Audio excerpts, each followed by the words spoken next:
New at 6, Forgotten No More. Many know Williamsburg for its roots to the Revolutionary War, but some historians are now focused on honoring a lesser-known chapter of American history. Alex Littlehales explores the efforts to save a piece of land from the Civil War before it's forgotten.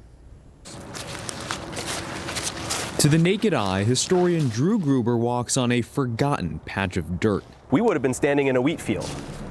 But what he's really walking on is a forgotten piece of history. A Civil War battlefield relegated to obscurity in the historic Triangle. Over 40,000 soldiers, north and south, will fight here. In May of 1862, Union and Confederate troops clashed near the James Custis Farm at the Battle of Williamsburg. This is the crescendo of the Battle of Williamsburg. This is the big moment. Two Confederate regiments coming out of the field behind me. They don't realize that they're attacking a force that's almost twice, 3 times their size. A group of escaped slaves led Northern troops to take hold of an empty earth fort, surprising the Confederate Army and helping win the battle.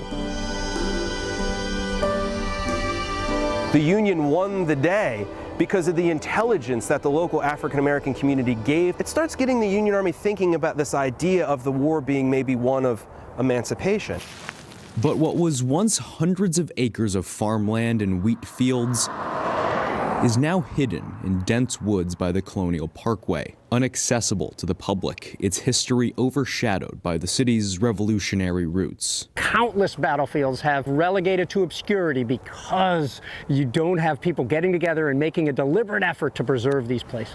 But Gary Adelman says a decades-long race to change that is at the finish line. It took a long time, like I said, 10 years to make this deal really come to the table.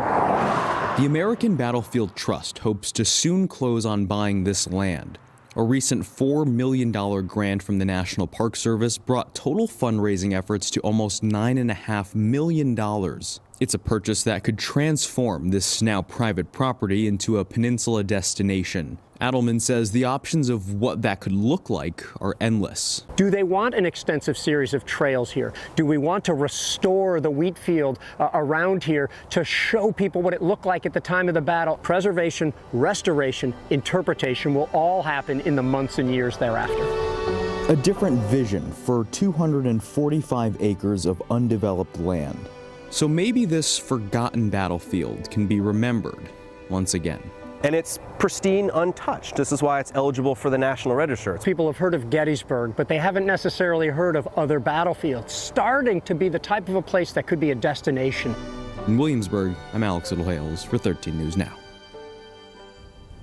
The grant to preserve the Battle of Williamsburg is the largest grant donation ever for an American battlefield by the National Park Service. And we'll let you know when the purchase is a done deal.